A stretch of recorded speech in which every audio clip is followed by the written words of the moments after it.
They're just facts. This NDP Liberal government, taxes are up, costs are up, crime is up, time is up. Mr. Speaker, you ruled that the government violated a House order to turn over evidence about the latest $400 million Liberal scandal, effectively obstructing justice. We have heard new excuses for weeks about why your ruling should not be respected. What smoking gun is in those documents that the Liberals don't want Canadians to see? Is it malfeasance, complete incompetence, or obvious corruption? The Honourable Parliamentary Secretary to the Leader of the Government in the House. Yes, thank you, Mr. Speaker. I think it's really important to recognize literally thousands and thousands and thousands of pages have been provided on this issue. We need to appreciate that we have the RCMP, the Auditor General, we even have a former law clerk, all saying and expressing concerns in regards to this conservative political game where they are handing documents directly from here to the RCMP. I have a choice, or we have a choice. Do we listen to the political games of the Conservatives, or do we listen to the institutions like our RCMP and our Auditor General? I'm picking the RCMP. The Honourable Member from Calgary Centre. Mr. Speaker, that's a load of stovetop stuffing. This is the latest in a series of scandals involving Liberal insiders riding the gravy train, mashing the truth, stuffing their pockets with taxpayer money, and treating Canadians like turkeys. Parliament has demanded these documents. You, Mr. Speaker, ordered that they be provided. This Liberal government believes that they are above the rules. Canadians are not gobbling up these excuses. When will they turn over the documents and let Parliament get back to work? The Honourable Parliamentary Secretary to the Leader of the Government in the House of Commons. Mr. Speaker, I can assure you this government does not treat the matter as a joke as the Conservatives continue to play a political game at a great cost. We will continue to be focused on Canadians as they continue to be focused on the Conservatives. Listen to what the RCMP actually have to say, Mr. Speaker, and I quote directly. There is significant risk that the motion could be interpreted as a circumvention of normal investigative processes and I underline the word, charter protections. Why won't the Conservative Party listen to what the RCMP and others are saying? The Honourable Member from Fort McMurray, Cold Lake. After 9 years of NDP Liberals, taxes are up, costs up, crimes up, time's up. More proof the NDP Liberals are not worth the cost, crime and corruption. The Auditor General found nearly $400 million tax dollars given to Liberal insiders through their Green Slush Fund. 186 conflicts of interest, 10 projects completely ineligible. Yet the Liberals refuse to hand over these documents to the police, effectively obstructing justice and choosing to grind Parliament to a halt.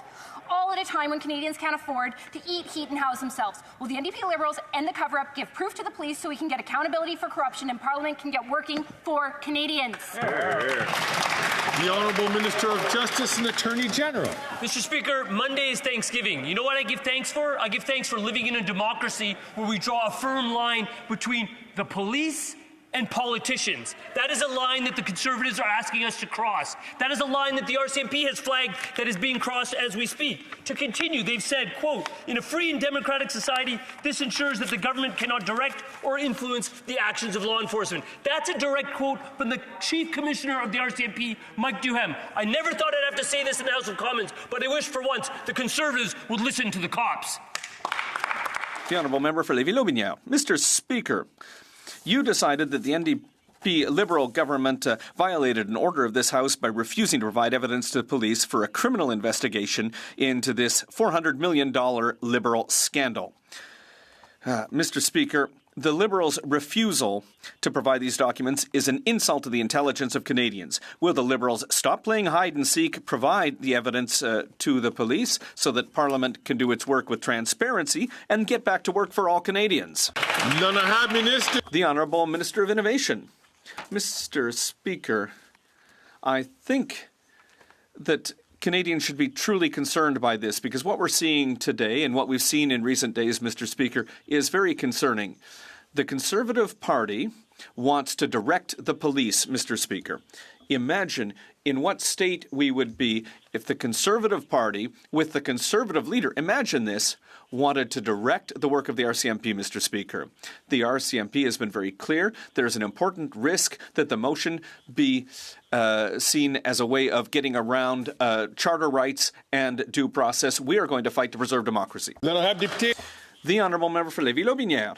Mr. Speaker, Canadians are facing really tough times, but times have never been better for well-connected Liberal buddies. The Auditor General has shown major discrepancies at SDTC when it comes to funding small and medium-sized businesses. The noble goals of SDTC were tainted when its $1 billion budget was repurposed so that a certain few could line their pockets. Mr. Speaker, will the Liberals finally give Canadians the transparency that they deserve? The Honourable Minister of Innovation. Mr. Speaker, people who are watching us at home and those who are in the galleries today understand the Conservatives' games very well. The game the Conservatives are playing, Mr. Speaker, is to try to direct police in Canada. Imagine where that'll lead us, Mr. Speaker. I challenge my colleague. 87% of the businesses in clean tech in Canada got funding from SDTC, Mr. Speaker. The truth is that this is a foundation that helped small businesses across the country. And I think, Mr. Speaker, the day that we let the Conservatives direct the work of the police, it would be a very concerning day for all of us. The Honourable Member for Beauce. Mr. Speaker, the House is paralysed because of another Liberal corruption scandal. It must be in their DNA. $400 million, 186 conflicts of interest at a time when Canadians can barely afford to feed, heat, and house themselves. But Liberal donors continue to line their pockets, and the Liberals are continuing to protect themselves and their buddies by hiding the documents. When will the government give the police the documents that they need and get back the $400 million of taxpayers' money that's disappeared? The Honourable Minister of Innovation. Mr. Speaker, what we've seen over the last few days is concerning for all Canadians. The reality of what we're seeing in the House is that the Conservatives are now trying to direct police services in this country. Mr. Speaker, in the history of Canada, what the Conservatives are trying to do is unprecedented. On this side of the House, we act responsibly. We have already provided the documents to the police, Mr. Speaker. There's been an Auditor General investigation. Documents have been provided, but what the Conservatives are trying to do right now is put a stain on democracy and prevent this House from working in the interest of all Canadians.